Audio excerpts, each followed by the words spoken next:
Let me just take a minute to welcome everybody. Welcome to the Corbell School. Welcome to our second quarterly program, second this year program, sponsored by the Inclusive Global Leadership Initiative, which is a program that's been running at the Corbell School for 7 years. Our goal is simple. It's to elevate and amplify women's leadership in movements for peace, security, and human rights around the world. And we are very, very thrilled to see all of you here tonight and to be able to host this wonderful event with Stephanie and Susan. I want to actually hand the mic over before we begin to Patricia Foley-Hinnon, who is the chair of the Colorado Coalition on Women, Peace, and Security. This is a remarkable coalition. It's our co-sponsor for the event tonight and really the catalyst for the event tonight. And Patricia is going to say a few words about, I'm not sure actually what you're going to say, so I'm nervous. No, I'm just kidding. You're going to say wonderful things and also tell us a little bit about the coalition so that we can learn more. Great. Well, thank you, everybody. It's so good to see you all. I think a lot of you are members of the Colorado Coalition on Women, Peace, and Security. Raise your hand if you're members, organizational or individual. I know a lot of you are. So thank you. Welcome, everyone. Thank you for being here. As the chair of the Colorado Coalition for Women, Peace, and Security and co-host of tonight's event, I hope you love the food. I hope the traffic wasn't too bad. I hope you're not cold. There's warm drinks, there's wine, so please feel free to get up whenever you need to, okay? So let me just first say thanks to Dr. Marie Berry, who's just a hero of mine, and the Center for Inclusive Leadership for bringing us all together. I'd also like to recognize one of our most special guests tonight, Patricia Cooper, who's going to be mad at me for doing this, but she was the founding mother of the coalition, and I don't know why she's way in the back because I saved a seat for her in the front. That's like her to do that. So thank you, Pat Cooper, who she should actually be standing here instead of me. She was the mother of our coalition. She was instrumental in making tonight's event happen. So thank you, Pat. I'm especially excited about tonight's event because I spent my entire career, which was a few decades, in international development for women.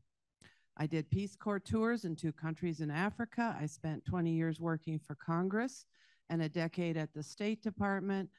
And during all of those years, my job was to put a gender lens on foreign policy and international trade and development. That was my job. Can you believe we'd never had a gender lens on all of that important matters for the world? We didn't. So with that background, I have to tell you, I absolutely love this book. I'm going to do a pitch, shameless pitch, and they didn't tell me to. Feminist Foreign Policy. I have never seen one small book so jam-packed with the history of the women, peace, and security movement. And as you can see, if any of you look, I have marked up almost every single page. I put dates, I put exclamation marks. I was so excited with this book. In fact, I was so excited in reading it that my husband was sure I was consuming the latest romance or mystery novel. I was writing in the margins madly. I was expressing my happiness and excitement out loud. But the truth is, guess what? It is both a romance and a mystery novel because I am in love with the thought of women's equality across the globe. Who else has that dream of romance? Okay, let's make room for romance instead of war. And the mystery of the novel, for me, is not whether the tipping point will happen for the women's movement, but when.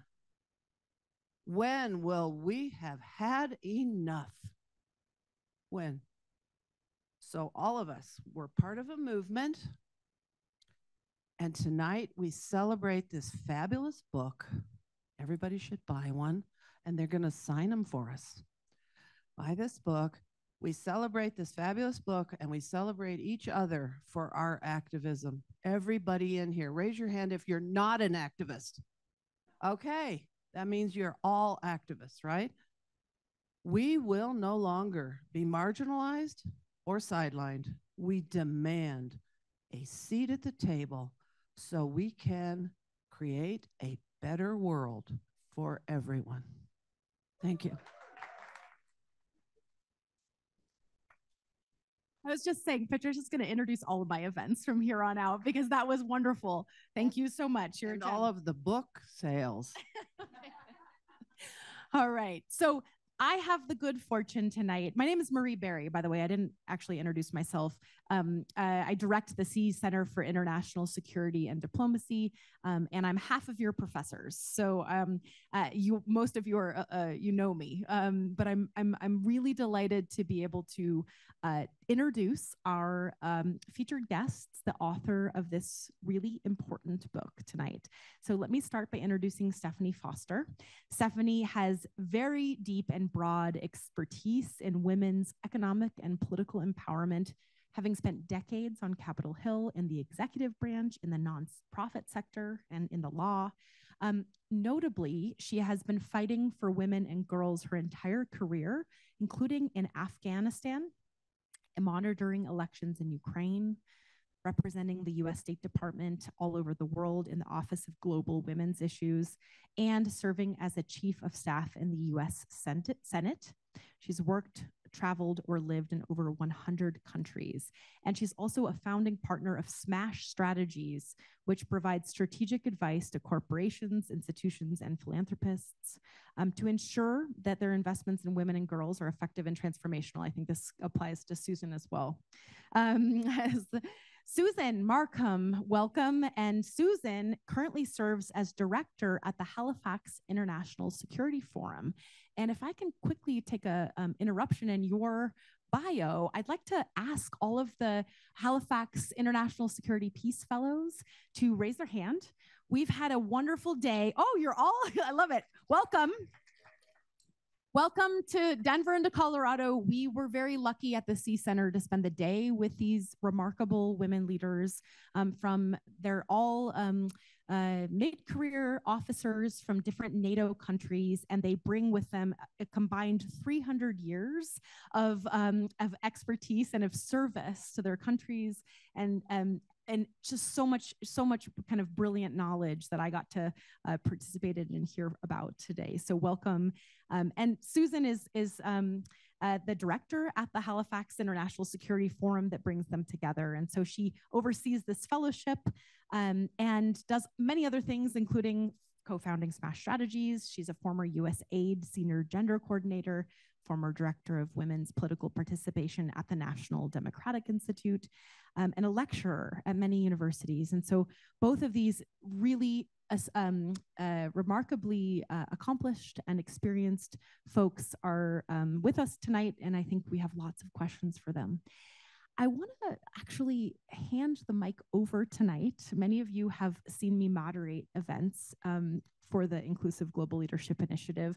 And tonight, it's actually my great honor to step aside and to invite two truly brilliant and remarkable students to replace me on stage.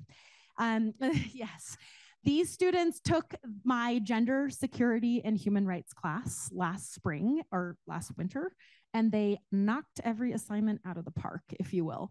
They're both remarkable students and very accomplished and powerful women in their own right. So let me introduce Fatima Tuzura, who is a second-year Fulbright Foreign Exchange Program student doing her master's in public policy at the Corbell School. She also graduated in international relations from the University of Dhaka in Bangladesh, and currently is doing her MPP with a specialization on human rights. So we're going to hear a little bit tonight about her area of interest in human rights, democracy, gender, and inclusion. And I'm really privileged to get to supervise Fatima's public policy capstone project, and I can tell you that she's a force. Khadija Kwanda, I want to welcome you as well as a moderator tonight, because she is another incredible student that we're fortunate to have here at the Corbell School, another second-year master's candidate in the Human Rights Program, and a first-generation college student born and raised in Hamburg, Germany. She came to the US in 2018 to pursue her undergraduate degree in political science. And she's passionate about advocacy on diversity, equity, inclusion, and justice work, which is reflected in a lot of experiences with the International Career Advancement Program. She's the current president of Students for Africa, the president of Korbel Graduate Students of Color, and the co-president of the Social Justice Solidarity Group.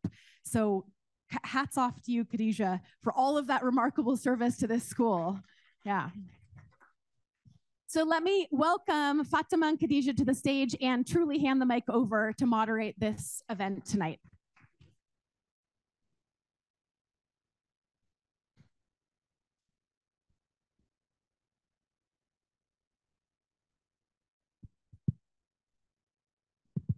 It's working. Okay. Thank you so much for that wonderful introduction. We're super happy to be here today and have such wonderful authors with us. We just want to start off with a almost introductory question to give you an opportunity to talk about your truly amazing book. And we were wondering, how did this book even came to be, and highlight why feminist foreign policy is so important? I'll start off and then I'm going to hand it over to Susan. We've done this before, so we have a good way to do that. So the book came to be, the sort of glib answer is it came to be because we were asked to write it, but really that belies the central question, which is feminist foreign policy as a concept. Those three words, feminist foreign policy, were really put together for the first time in 2014 by Swedish Foreign Minister Margot Wallström. And she started talking about feminist foreign policy. The Swedish government adopted a feminist foreign policy. Since then, fast forward, we're only even a decade later, numerous governments, about 15, have either adopted a feminist foreign, trade, or development policy, or some combination of the above, or said they want to, or are committed to. And there's no real common definition of what a feminist foreign policy is. There's a lot going on. Every country really has structured and defined their commitment and their work here in a different way. Civil society at the same time, same thing. There are a lot of sort of, we'll talk about this, tensions in advocacy around feminist foreign policy. What does it mean? Some people have a narrower view, some people have a broader view. And so the idea around this book was really to look at and create a baseline about what feminist foreign policy is as we understand it today. The book came out on September 8th of this year. It's already a little outdated because since then a couple of other countries have signaled that they are adopting a feminist foreign, trade, or development policy. So I say that to mean it's a very dynamic topic. And so this book really was setting a baseline. We are looking to also, I think, define a movement that is trying to find a new way forward in foreign policy. So foreign policy today, traditional foreign policy, is challenged. Some people say it's broken. Some people say it has limitations, which is what I say. But there's a need for new ways of thinking about foreign policy, and this is one of them. So we are trying to document that essentially. I'm going to briefly tell you what the chapters are in the book, just so you have a sense of what we're writing about, and then turn it over to Susan to really talk a little bit more about some of the key principles of a feminist foreign policy across the various countries and advocacy that we see. In the book, we do really three big things. We write one chapter that is laying out the foundations of feminist foreign policy. You know, what brought us here, on what movements and documents and treaties and UN resolutions does this stand? And it's everything from all the work post-World War II on human rights, all the women's rights work, women's rights conferences, the feminist movement, the human rights movement, the women, peace, and security movement. So we document and write about that in one chapter. We also then talk about the fundamental principles that I'm going to turn that over to Susan in a minute. That's another big part of the book. We also, thirdly, look at the countries that have adopted policies. We talk about the pluses, what they say they've done. We talk about the critiques. And there are many from civil society around each of the countries' policies and implementation. And then lastly, we talk about the US and what it would mean if the US were to adopt a feminist foreign policy. We talk about the role of the US in the world, the important role the US can and does play, and some of what has gone on to date in terms of the US's work to really focus more on gender in foreign policy. Spoiler alert, we do not have a feminist foreign policy in the US. There you go. So I did ruin the ending of the book. I'm so sorry. But so that's a bit of the background, but I'm going to turn it over to Susan to really give us answer your second question about what is a feminist foreign policy. Well, I think it was interesting when we started, because we started out doing interviews with people who are in the women, peace, and security agenda, who are working on that in Washington and around the world. And then we were talking to people who were focused on feminist foreign policy, and there was no overlap, really, maybe 3 people. And so what was it that was so different about feminist foreign policy? So we started with the interviews, then we kind of went into academic research. Civil society had created papers. There were government reports for governments who had announced that they were having feminist foreign policy. But there wasn't really one place that this all came together. So that's what we sought to do with the book, was really create one place at this important moment in time so that people could understand where we were with this weird concept that people were starting to talk about more and more, called feminist foreign policy. So what we found across civil society and governments and academic literature were that there were 4 key principles around feminist foreign policy. And the first one is gender equality. It is at the heart of it. It is both a goal and a tool. So there's been much work. Dr. Hudson out of Texas A&M has a series of books around, if you do research, it is found that the greater gender equality that exists in a country, the less likely they are to be engaged in conflict or war, both internally and with other countries. If a country has greater gender equality, they are less likely to break international treaties. So whatever the chicken and egg is about that, if you're working towards gender equality or you have greater gender equality, it actually leads to greater peace. So why can't we have it as both, as a core tenet of feminist foreign policy? A second principle is this idea of security.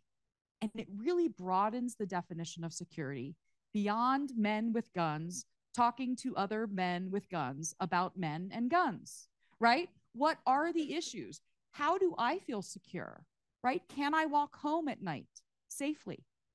Do my kids have enough to eat? Is the electricity going to be on all day? So all of these issues about security and broadening it, because although in the US and many NATO countries until the last year and a half, we felt kind of safe, but that is not how it has been in many places in the world. People have not felt safe in their own homes or in their own countries. So let's talk about that broadened definition of what security is. Third, it is a focus on bringing in more diverse voices into this conversation, right? You broaden the definition of security by talking about bringing in people who think about security in different ways. So how can we diversify those voices? As we say in the book, we need more women, but not every woman is a feminist and not every feminist is a woman. So how do we think about different ways and also engaging in intersectionality to think about race and class and religion and age and what all these different experiences bring to that definition of security? And then finally, really important is this issue of power, right? You can't get to feminism without addressing the structural and systemic imbalances that exist. And so in feminist foreign policy, especially in the US, rebalancing our defense, diplomacy, and development, right? The defense policy is literally 100 times what we spend on diplomacy and development.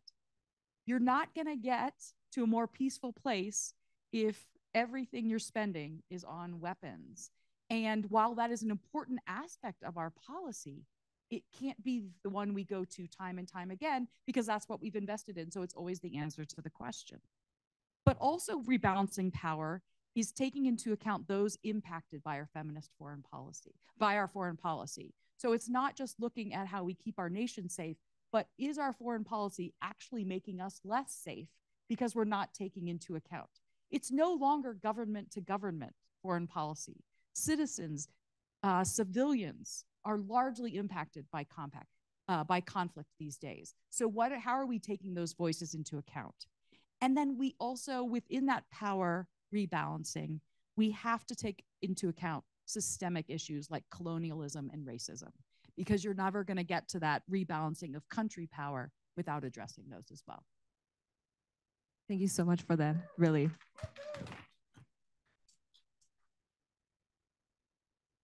Good evening, everyone. After this daylight saving time, I'm still confused whether it's night or evening, but hopefully it's evening.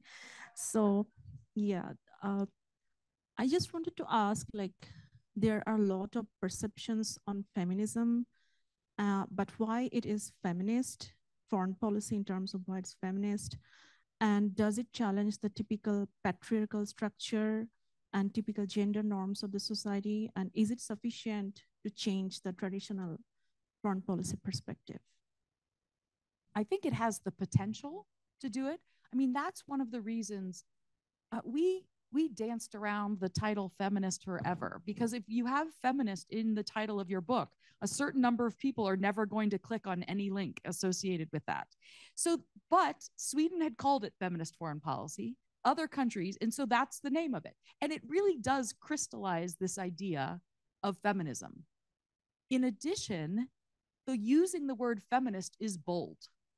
And in theory, if you are going to adopt a feminist foreign policy, you're going to shake some things up. So while we contemplated calling it other things, we researched how people felt about the word feminist. In the end, it does both theoretically and representatively show a different way of thinking if you're actually doing feminist foreign policy. So I think the term is important if you can actualize it. I mean, to answer the second part of your question, is this enough? It takes a second. Is this, is it enough to shake up the patriarchal systems? I agree with Susan. It has the potential. I think that's inherently one of the challenges when we talk about governments adopting feminist foreign policies. They all look different. Some may actually, push up against the system more, others less. Some countries say they have a feminist foreign policy and have done virtually nothing. Some say they have a feminist foreign policy or trade or development policy and have taken serious steps. Whether they're enough, whether civil society in those countries think they're enough, okay, that's to be discussed. But some countries, I think, have taken legitimate steps and have really pushed it as far forward as they can, given what they have in front of them. Some countries are doing a lot of things that are actually what the countries that are doing feminist foreign policy are doing. They don't call it that. So that becomes a question. How important is it to call this feminist foreign policy? And in any event, does it shake up the system enough for real change? And I think that's incumbent on people both inside the government who are doing their jobs, but really incumbent on the movements outside to push governments and to ask the hard questions, because doing that helps the people inside government who are trying to create institutional change every day do more and be more bold. Working in government, it's kind of hard to be bold. Having done it myself, having worked at the State Department, being bold is kind of not in your middle name, it helps when civil society asks those hard questions and has ideas for more things that can be done to kind of push the system. these systems are inherently patriarchal. The big joke, of course, in the US, which I'll just say because I love to say this joke, is that, the State Department, everybody, it used to be people were pale, male, and Yale. It's changed. I mean, the composition of who works at the State Department has changed, but that's the ethos. And if you're thinking about institutions that were created by people who are pale, male, and Yale, it takes a lot to change them.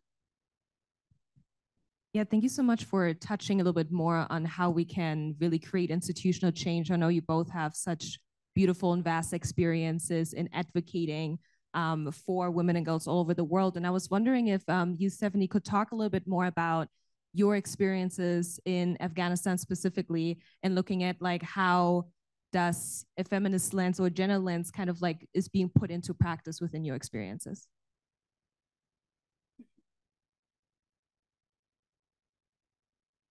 So just for background for people, I worked on issues around Afghanistan at the State Department really twice in a very serious way.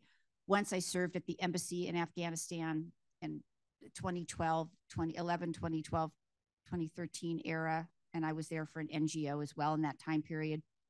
And then I came back to the State Department right after the fall of Kabul. So in the fall of 2021 to focus on Afghan relocation with a focus on women and girls. I will just say, we had written a lot about Afghanistan and women and girls, and we were advocating with all of our friends at the State Department and USAID about how they needed to be doing more to focus on women and girls and relocation. So then when I got asked to go back to the State Department to do that, I sort of had to say yes, because we had just spent all this time talking about it. So, well, we were, shall we say, yeah, we were not super positive. So I say all that because,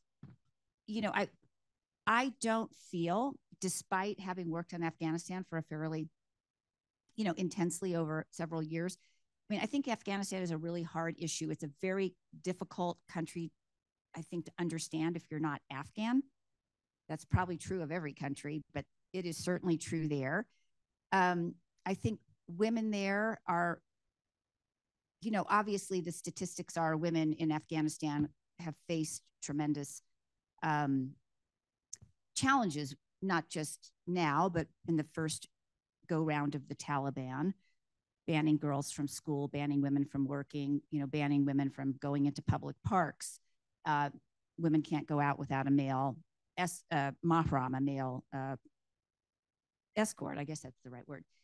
So this is a challenging time. I mean, I know Pat Cooper, we worked with Pat Cooper on some issues around Afghanistan as well.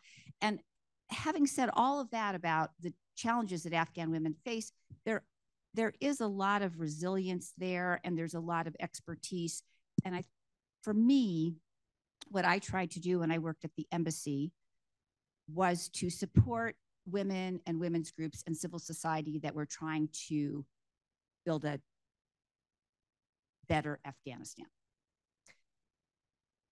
I think it's inherently challenging to do that when you're working in a place like Afghanistan, where the US Embassy is truly, it's a very, very large compound. It's very hard to get in. The security is tremendous.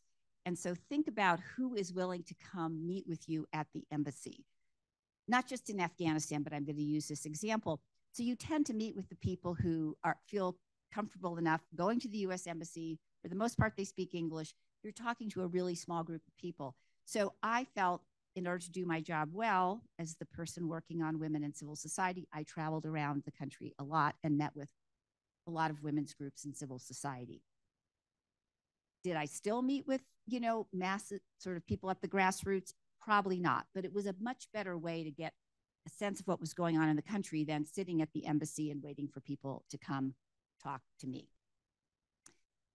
And Susan, I think, should answer this question as well, too, because she worked a lot on Afghanistan at USAID. And USAID's biggest investment in women ever at the time was a huge program in Afghanistan focusing on women's economic and political civic participation. So say all of those things. I think the role of diplomats in a situation like that is to really figure out what we can do to support the people who are there, who are Afghan, who are trying to make change. There are other parts of the US government that are doing other things there. They have a different imperative. It's very, it's very challenging. It's hard. It's a hard environment when you work in a place that has so much conflict, so hard to get around. And even after everything that the US invested and the global community, all the other countries that invested across Europe, NATO, around the world, Afghanistan still to this day, even before the fall of Kabul, very low literacy rates among men too. I mean, men have a higher literacy rate than women, but still very low. So it's really thinking about how do you support people in Afghanistan to try to build a better life. And a lot of the work that AID did there really looked for to get at the really basic things that people need. Nothing more? Okay.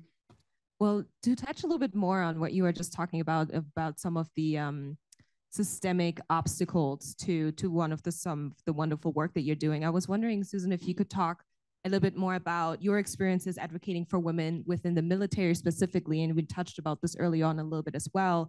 But how do you see the implementation of feminist foreign policy transforming or changing military structures and operations? Well, that's very interesting. My experience, long bus ride home.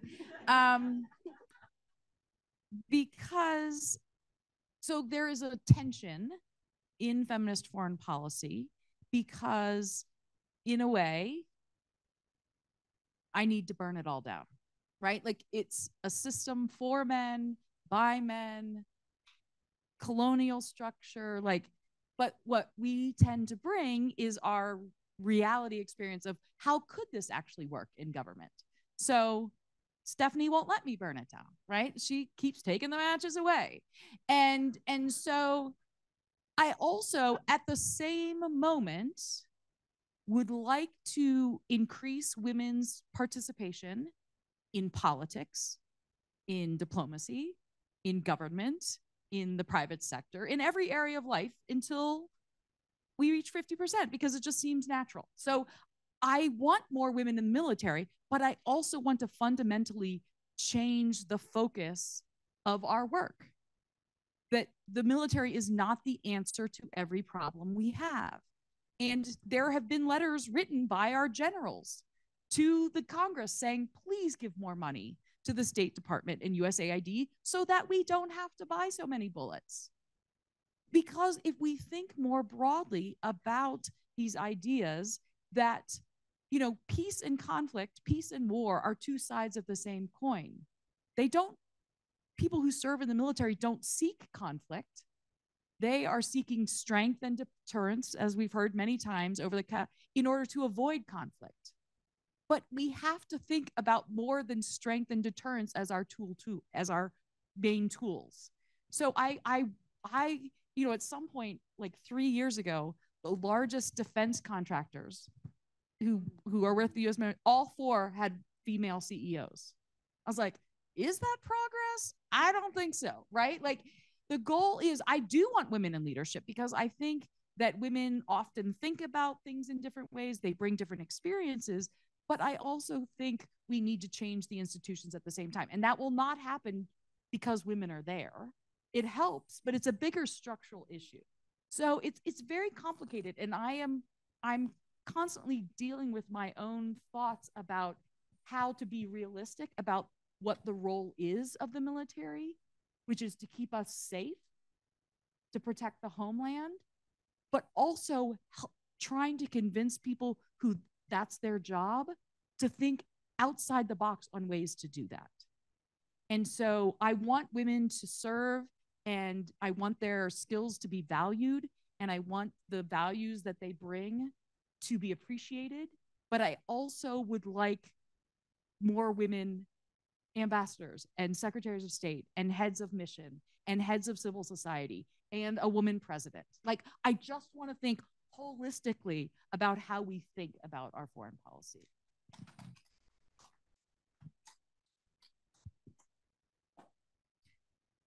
As you mentioned that more women should enter in diplomacy and foreign policy and other parts. Being born and brought up in Bangladesh, like this thing, and from this book also, there was a part on trade policy and how Canada is trying to implement feminist trade policy. So garment sector from my country is like a huge issue, and currently the garment workers are protesting in the street for increasing their salary due to higher inflation rate. We know the European countries, like they are providing funds and assistance for more gender inclusion in terms of policy making and everything. At the same time, they are also accepting the gendered labor exploitation for the big fashion houses made in Bangladesh and everything. And we're also proud of that exploitation. So, I mean, do you think it is possible to add a gender lens in trade policy or trade regime? And how can we do that?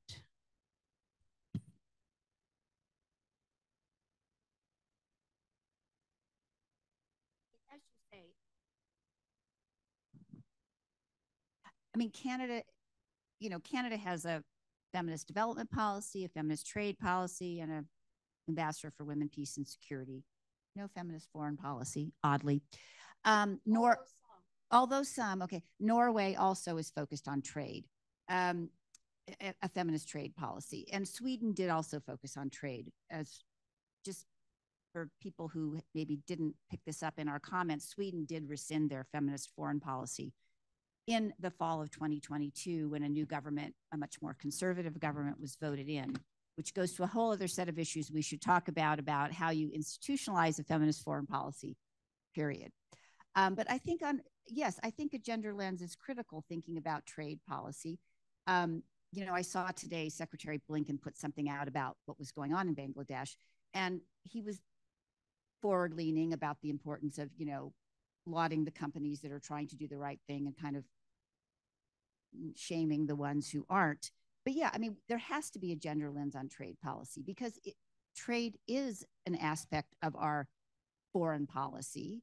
I think that's a little bit a subset of need to change the way we think about security. We also need to change the way we think about who does foreign policy, right? It's not just diplomats, development officials, and the military in the national security space. It's trade. It's, in the US, we have the Peace Corps. That's actually an instrument of our foreign policy. We have people who go out and do agricultural, extension work abroad from the Department of Agriculture, Commerce, et cetera. So really looking at it more broadly. And I think there has to be a gender lens.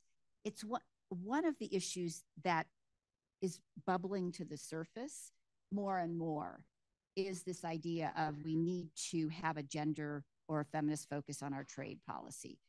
I don't think it's sort of the first thing people think about when they think about feminist foreign policy, but it is coming kind of up in the conversations.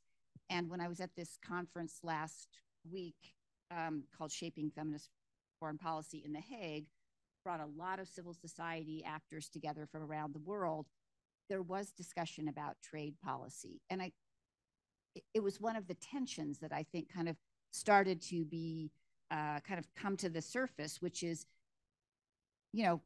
globalization, feminist foreign policy, how do you address issues around trade and the economy? There were other issues that bubbled to the surface, but that was really one that is beginning, I think, to have a lot of traction for people to understand that trade is part of our foreign policy, and we need to understand that and think about it in that way and apply a feminist lens.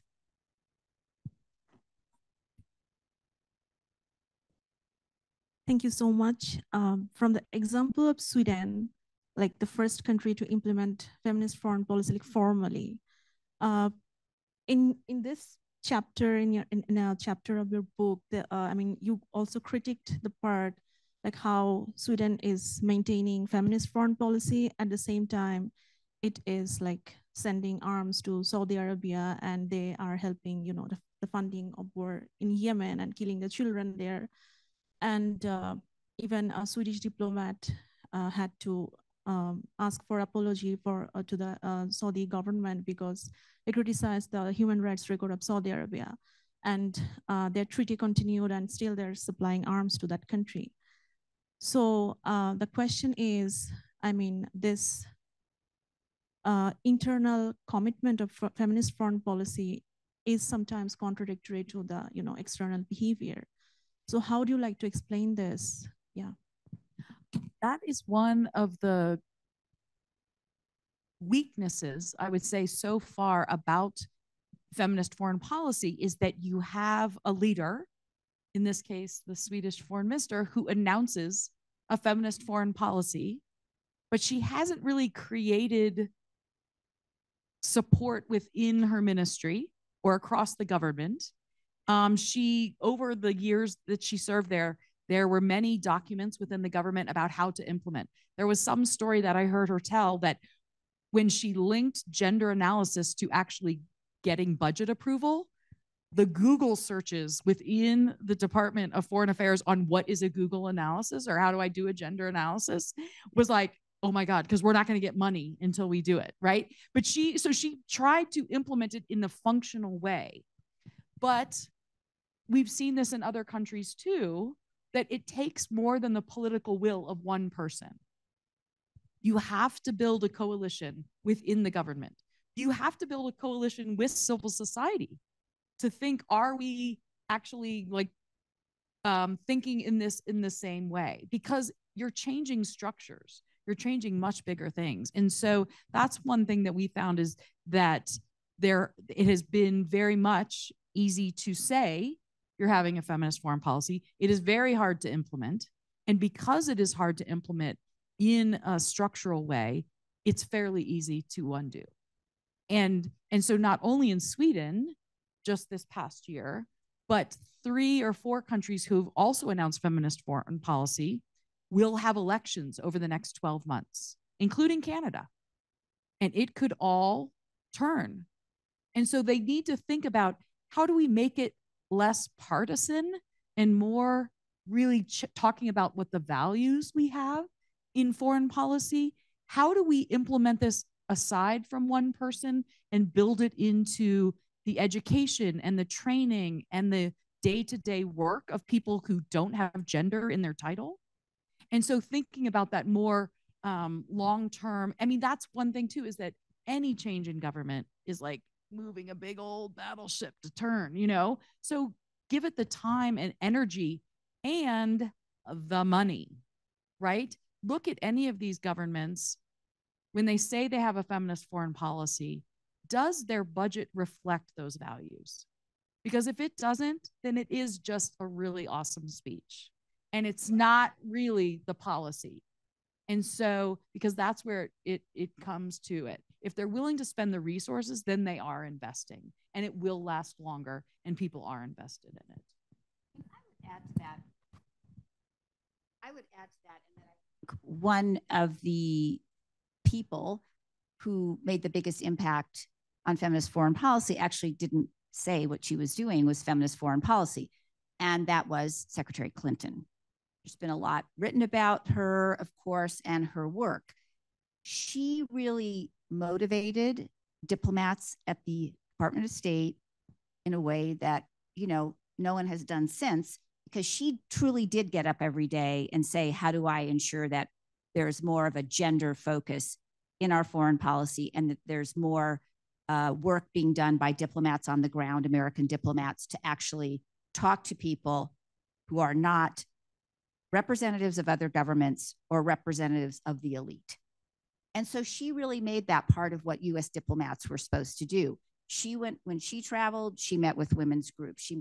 She had roundtables. She went to visit, places that no Secretary of State had gone. And she encouraged diplomats in the US to do that.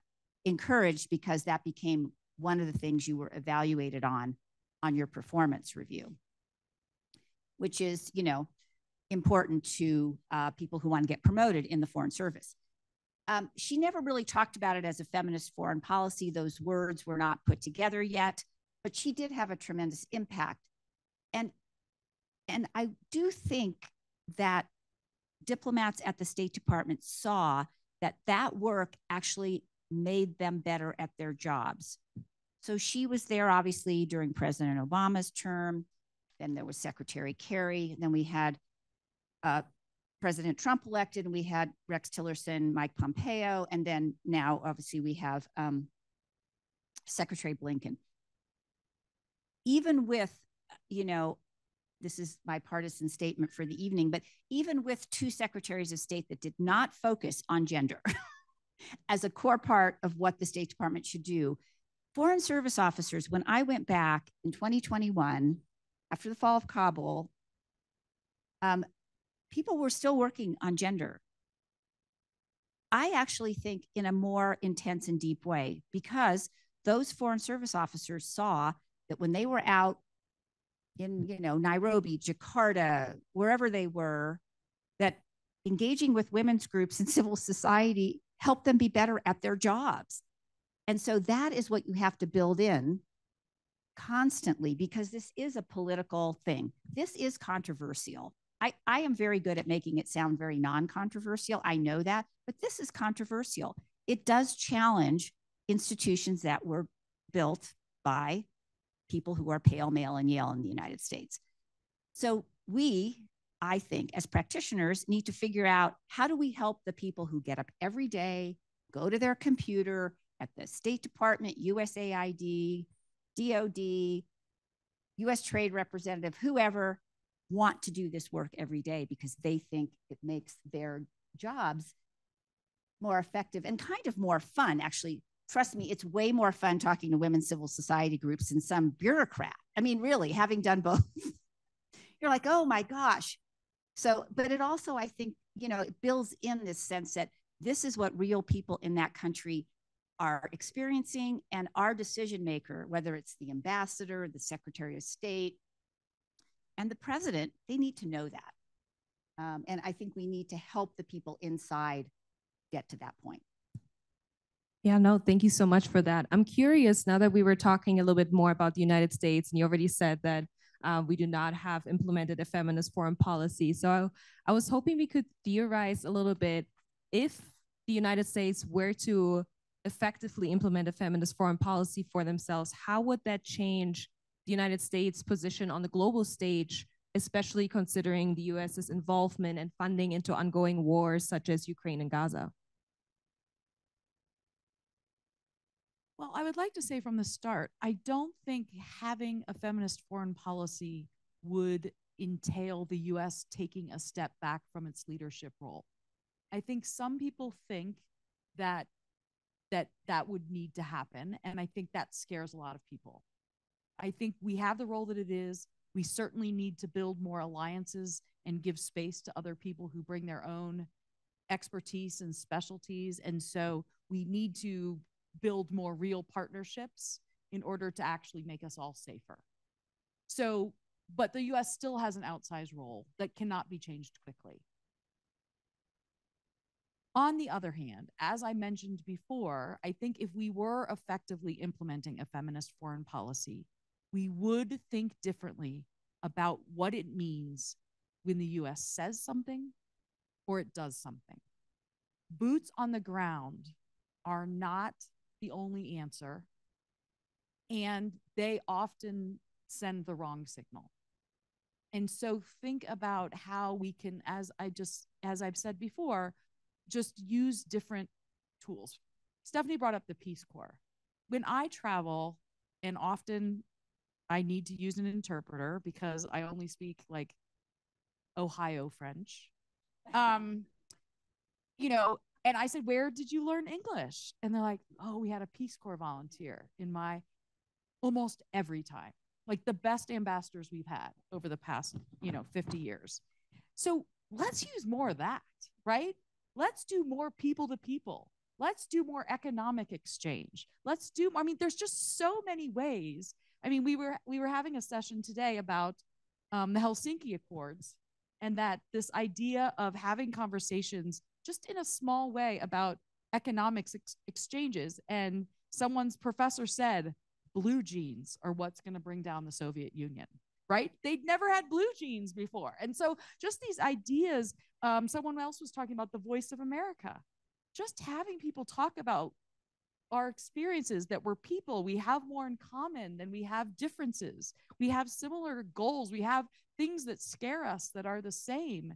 So think about, how do we incorporate that more into our foreign policy, and really get to the human aspect of it, while thinking about the greatest power imbalance that exists in our day-to-day lives is gendered. So if we think about that gender aspect of it and acknowledge that, then perhaps we can get to the other imbalances between countries, between, militaries, between governments, and that sort of thing. The only thing I'd add, to this, which is very operational. So you've probably figured out, like, I'm an institutionalist, and but anyway, just saying. But I do think the other thing, and I'll say this to this group, and I say it all the time, it's really important that people who are committed to these ideas work in government. Personnel is policy. Who sits at that desk? Every desk matters. I often feel when I say that a little bit of guilt, like it should be the job, it's your job, you do your job. No, political will at the top, and people who really want to get the job done in the jobs that can get the job done is really important, which is why if any of you who are interested in these issues, think about joining the Foreign Service, think about going to work at the State Department, think about going to work at USAID, at the Defense Department, wherever it is in your country, because I think personnel matters. It matters who does these jobs. I have seen different people do the same job, and it really matters which one is in that job. You can tell when somebody is just checking the boxes and when somebody cares about the actual outcomes. So for the US, the reason I say that is it's really important that good people who care about these issues and have a gender perspective or an intersectional perspective, or whatever perspective that is trying to help us reshape foreign policy, get in those jobs and really help push that forward, because that will help us as Americans, I think, live in a safer and more secure world. Absolutely. Thank you so much. I'm going to ask one more quick question, and then I'm going to turn it over to all of you to ask these wonderful authors some questions as well. You touched just a little bit on it as well. As we established earlier on, we're all activists here in the room, and we have the Colorado Coalition of Women, Peace, and Security here as well.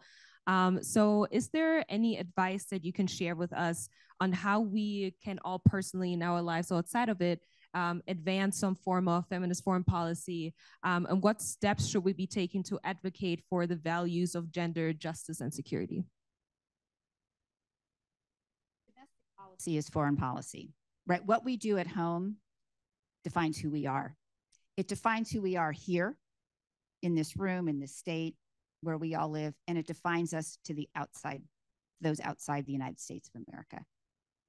So I think we are in an era where, even more so because of the global nature of things, COVID knows no boundaries, all these things that have happened over the past few years are heavily globalized.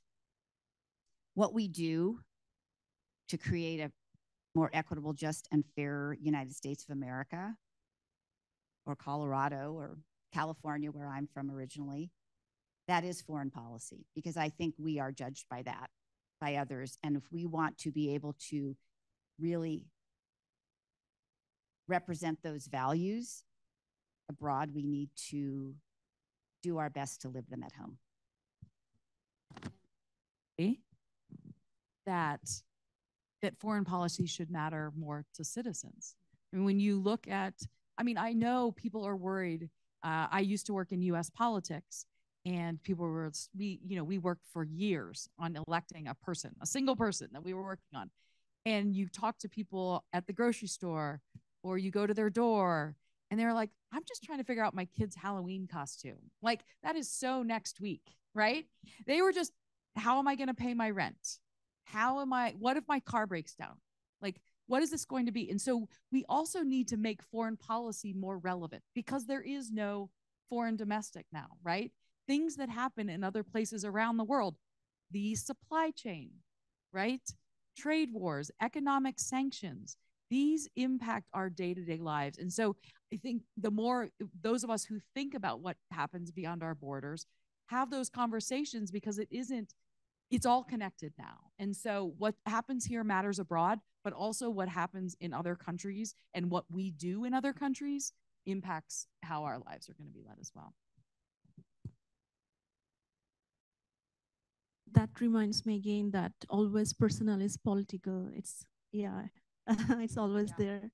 Yeah, so the floor is open for the question answer session, and thank you so much for like this wonderful discussion. Thank you.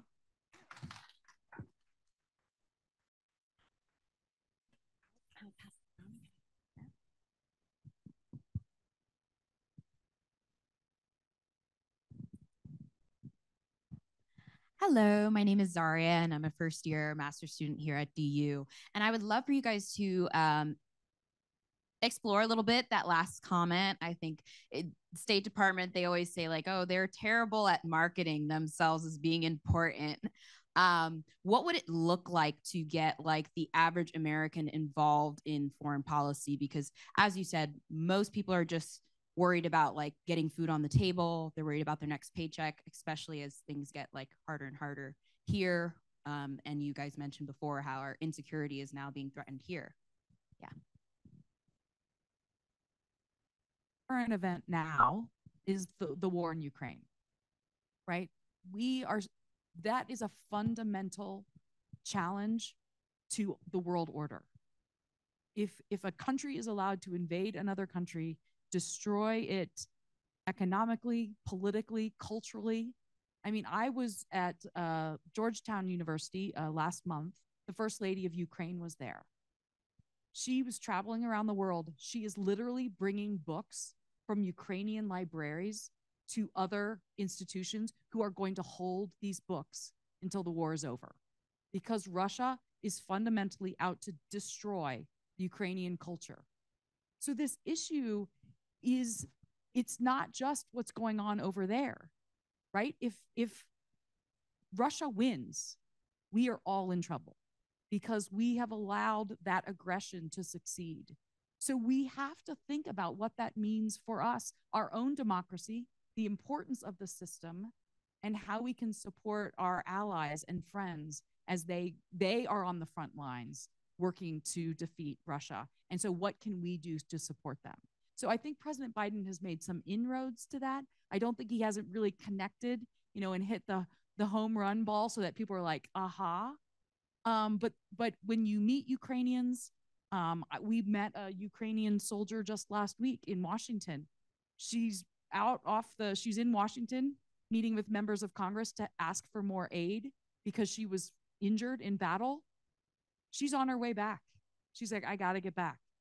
They are not leaving the front lines. They are there every day fighting on multiple levels. And so talking about the things that we have in common with them and why it's so important that we work with Ukrainians and our NATO partners to support their efforts, because it really is, if it's their border this year and we don't figure it out, it's our border next year.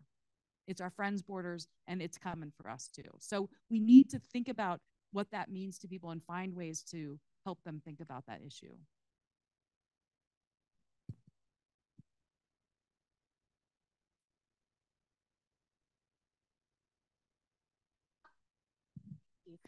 Sandra Green.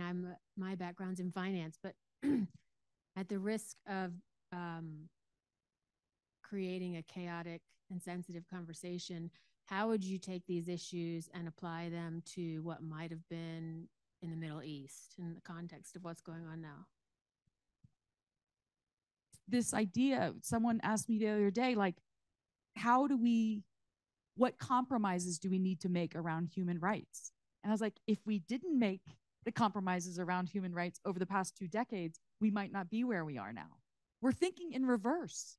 Let's be proactive about creating more stable and equal societies so we don't get into these ideas. So that, I mean, that's my fundamental idea, is that we can think about things going forward, but we are in a really bad place because we weren't thinking more broadly earlier. People, I mean, there's no good side here. There's no good side for the US. I mean, we're not like the angels here. No one is an angel here. There's evil going on. And so perhaps we should have thought about that not just 5 years ago, but over these decades where we have made compromises that signal our values. And when we put resources, we are making policy and we are making political decisions that reverberate over the years. So whether it was 9/11, 20 years before that, in the 70s, like, we have made decisions as a US government that created this situation. And so we're in a place now where hard decisions need to be made. But what I would advocate for is that we think about these decisions now so that we're not in this position again.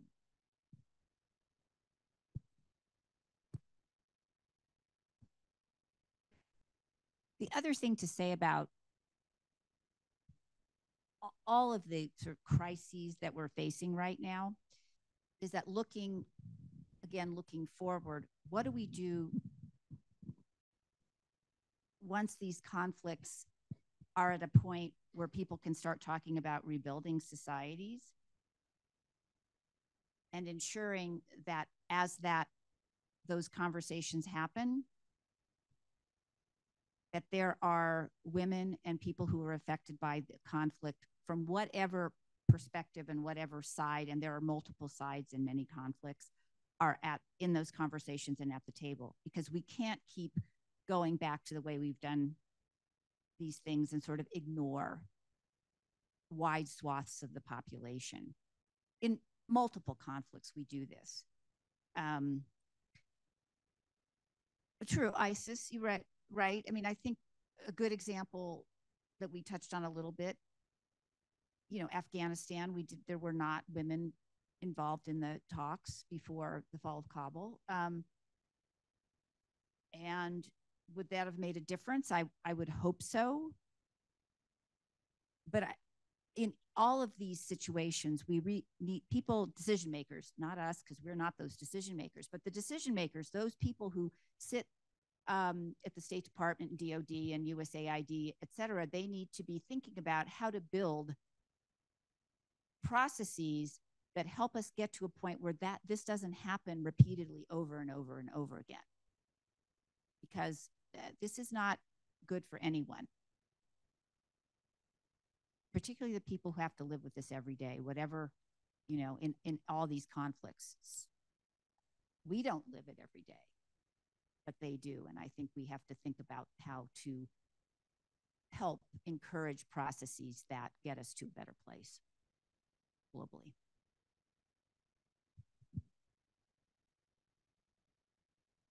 Good evening. Good evening, and thank you very much for your comments. This book, it's going to be a very important book, I'm sure.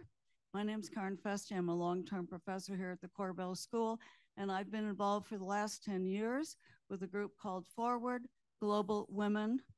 We are 5 Americans and 5 people from Israel, and 5 from Palestine, 5 from Jordan, Tunisia, Egypt, Morocco. We just met. Our last meeting, maybe forever. We've tried for 10 years. They're almost all parliamentarians. My expertise is conflict resolution. I've never seen such anger. We are all committed to nonviolence and doing everything you've all said. But I have a question for you, actually, and it relates to some of the work that we had done. We looked very seriously into UN Resolution 1325, which was passed in Y2K, that was meant to put women on all negotiating committees, because women and children are always the ones most affected in any kinds of conflict. Each country was obligated, as you know, to prepare a full report. And we've had maybe something close to 50% of the countries It took the United States only 12 years to put together its program. It was under Hillary Clinton. But it seems to me that this is one route that could be taken, because those reports suggest that how many women do you have in your justice ministry and in your defense ministry and in foreign affairs? And what I've looked over, a lot of the ones that are submitted by the Middle East countries, and they have women in sports and not sports, in welfare and home care and education, but they're not in the justice ministries, or at least they're not near the top levels.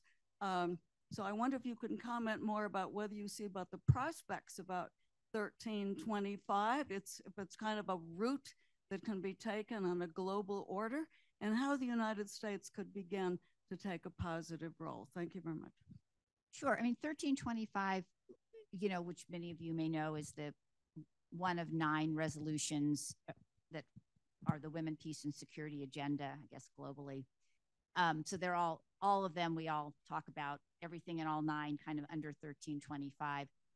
The other reason that one of the resolutions specifically talks about ensuring that more women are engaged in peace negotiations, either as negotiators, mediators, or mediators, is that the research shows that when women are engaged in those roles, peace agreements that come out of them will last anywhere from 2 to 15 years longer.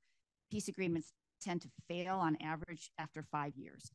And the reason the research also shows that women tend to, having women in those roles tends to probably, we don't know for sure, ensure that these peace agreements last longer, is because then the group negotiating the peace agreement does not just talk about men, guns, and other men and guns, right? They talk about other issues, how to, you know, ensure reintegration of combatants, how to demine if there's mining, how to ensure that people have job skills so that they can reintegrate into society, and all sorts of other things. So that is also obviously another reason for women to be at the peace negotiating table, besides the fact it's the right thing to do. But there is actually research that shows it makes a difference. We need to model that behavior as Americans. We send delegations all over the world to do all sorts of negotiations, everything from trade and agriculture to, telecommunications, to what the State Department does on diplomacy. And I always look at those pictures when I see them, and I count the number of women who are, and how close they're sitting to whoever the principal person is, which in the State Department would be usually the secretary. So the closer you sit, the more important you are. So look at those pictures in the future. But we need to model that behavior, and we need to be a leader in that, because that does help us move forward in terms of globally bringing more women into that peace process. There's an argument often made, you know, a very important person in any peace process is the mediator, the person who brings the negotiators together. It's often a former head of state or a former, you know, senior official in some other large institution like the UN or the World Bank. And there's always this thing about, oh, there aren't enough women to do that job. So I think we as Americans need to identify women, not only from our country, but help other countries identify women to be mediators. And there are women mediators networks around the globe. We talk about them in the book. The Nordic, there's a Nordic one, there's a Southern European one. I think there's one in Africa. So there are lots of women who can get engaged in those roles. And I think we need to push that forward as Americans. We need to model that behavior and support it. But I do think here we go. 1325 has never been fully implemented. It's like a great thing that is just a theory.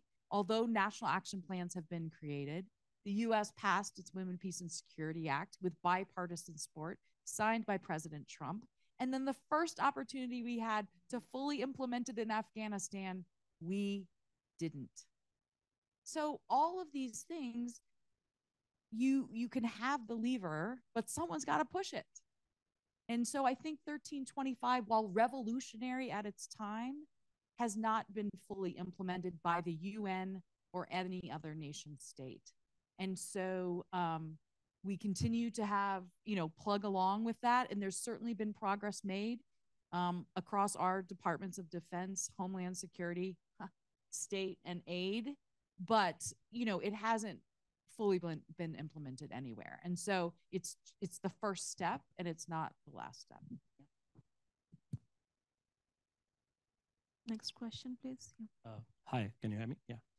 My name is Arsalan. I'm a visiting scholar at the C Center. Arsalan, a visiting scholar at the C Center. If you could put your... Yeah, is it better now? Yeah, so I'm Arsalan, a visiting scholar at the C Center.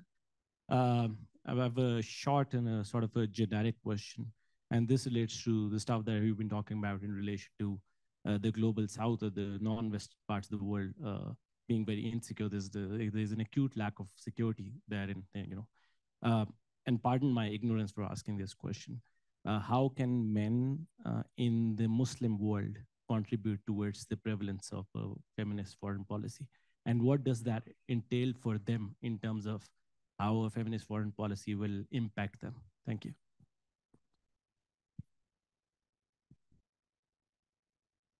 Well, I don't think it's so different for Muslim men, right? This is not a certain region or a certain religion or a certain government. I think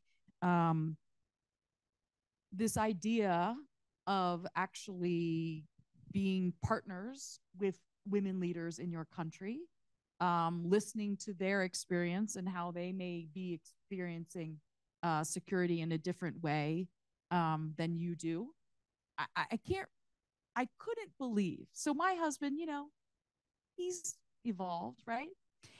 But when I was talking to him about never walking to the car at night without your key between your finger, or when you're in a cab and you're pretending to talk on the phone so the cab driver knows that if anything goes wrong, like he was like, what are you talking about? I was like, are you, like, he literally had never thought about my living in Washington, D.C. and the way every night in the winter when the sun goes down before I leave the office, I'm thinking about how I get home on the bus, on the street, at the grocery store. Anyway, it was just amazing. And so having conversations with women that you're related to and women serving in public life about what security means to them and how you might think differently about creating policies, procedures, legislation so that everyone in your country feels safer. And so that's what I would say is the first step, which the US has not been great about, is the actual listening part. What does security mean to you? In many of the countries that we've decided to take bold foreign policy action, we were talking to like 5 guys in the government about what you want the US government to do. Why don't we ask the citizens? Why don't we ask people who aren't in those elite roles, who are scared to talk to the US government or outright don't want to talk to the US government? What would make them feel safer? And so thinking about that more broadly, yeah, that's what. Hi, I just wanted to ask a question about the Women, Peace, and Security Act here in the U.S., just kind of bringing it to a, up close and personal. And you've already suggested some things that have some bearing on that. But what are the 2 or 3 most important things you think there are to implement the Women, Peace, and Security Act and make it have some power, have some teeth, have some impact here at home? And then secondarily, if I'm not, asking too much, how do we really connect with the grassroots and get out of the technocracy?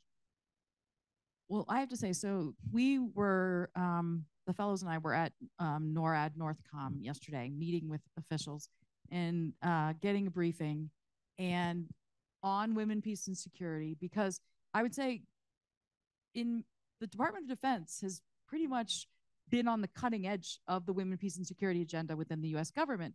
Because once President Obama said, we're doing a national action plan, the good thing about the military is they're like, yes, sir. And then they just start implementing. Whereas, of course, state and aid are like, how does that work? We're not sure. So anyway, so they have been implementing it longer and better. And we were meeting with NORAD and Northcom yesterday, and And we were talking about, have you thought about this issue of gender as a military strategic advantage? Other countries have thought about it. When I was working on girls' education, one of the first things countries do is take away girls' access to education. Why are they so scared of 12-year-old girls? Because educated, empowered women can change fundamentally those societies. So Russia, Ukraine is one of the most gendered conflicts we've ever seen. They are not only using gendered language to feminize Ukraine, they're using rape as a battle tactic. They are thinking about the ways the Ukraine society has been split by gender, with the men going off and the women staying behind. We're trying to think about some of these things. So could we use gender as a tactic against these other countries? Empowering women who live there, connecting them to women outside. And so we're talking to these women who are working on women, peace, and security, and we're like, how do we get into the operational, the tactical? And they're like, we can't. And there was a visible groan. We're like, like we're stovepiped into this like theoretical policy and not getting to the core issues. And I have to say, although it's dramatic and we literally saw it in reality yesterday on the base, it's kind of the same at aid and state too, right? There's an Office of Global Women's Issues. I mean, one of the things that I liked about my job at USAID is I was in the administrator's office. I had access to him and then to her over the administrators. I didn't have to go through a women's office. I was there to advise the head of USAID on these issues. And so the stovepiping continues across our government. And so it doesn't get to the meat of the issue, right? Oh, I was whispering to Stephanie about ISIS, right? When we were dealing with ISIS, they were like, yeah, we got to really get those women and girls who have been kidnapped back. I was like, because women are ISIS fighters and they're recruiting, and they're not just these people on the side. They're core to ISIS philosophy. And so if you don't think about the gendered aspect of that, we're never going to defeat them. So far, the WPS Act has not led up or met its true potential because it's like this thing on the side and not core to our national security. I would say slightly differently. I think one of the core things is to keep pressuring from the outside, asking Congress people to pressure the State Department, all the other people, et cetera. I mean, there needs to be a much more comprehensive way to deal with these issues. There needs to be more money. There needs to be more expertise built in and developed across the government on what this really means. Like, what does a focus on women, peace, and security mean, or gender, or a focus on using gender analysis and getting enough funds to do that? That's really important. It's important, interestingly, President Trump signed 2 bills around gender in the foreign policy arena. One was the Women, Peace, and Security Act of 2017, and one was the Women's Entrepreneurship and Economic Empowerment Act, some combination of all those E's. Anyway, in 2018. But they're really, in a lot of ways, and that was focused, the WE Act, as it's called, was focused on USAID's working on economic and entrepreneurship through USAID work abroad. It wasn't focused on the US. But in a lot of ways, that's part of the Women, Peace, and Security agenda. So I point that out, not because I really want to say that President Trump signed 2 bills, but just to say 1 year apart, there are 2 bills signed that really are part and parcel of the same thing. So while it's important to have those mechanisms in place, because that's how we work as a government, we do stovepipe these things and we say, these people work on economic issues and these people work on security. So I think there really needs to be a lot of pressure to bring that together and to have a more holistic focus. It's not a great answer, but it does go also back to personnel as policy. If you have a person or people who are responsible for the implementation of these acts, who get up every day and try to figure out not only how to do the job, but how to cut across these various stovepipes, I hate this word, but the stovepipes, that's important. That person matters because they can really make a difference. On your last point about how do we get to the grassroots, I think you go outside your comfort zone. I mean, you know, I think there are a lot of people out there in the world, in the United States, in every country doing really good work. They may not want to talk to us, or we may not be able to talk to them because of language barriers and where they live. But to the extent we can figure out ways to do that, whether it's through other organizations that are working with them or, you know, NGOs that have those relationships, I think that's important, and listening to them. I think being uncomfortable is part of what you have to be. I was thinking about this at the conference and last week in The Hague, where people said things that made me very uncomfortable because I know my comfort zone, and I was like, oh, I don't know about that idea. But, you know, these are people who live a very different life than I lead and have very different opportunities or lack of opportunities. And it made me uncomfortable. But you know what? I think that was good for me. It's good for me to hear that. It's good for me to understand that people's lives are very different, and then to go seek them out and kind of continue those conversations. Sounds like we still have a long way to go, but thank you. Yeah. But really, thank you so much, both Stephanie and Susan, for being here today and a wonderful conversation.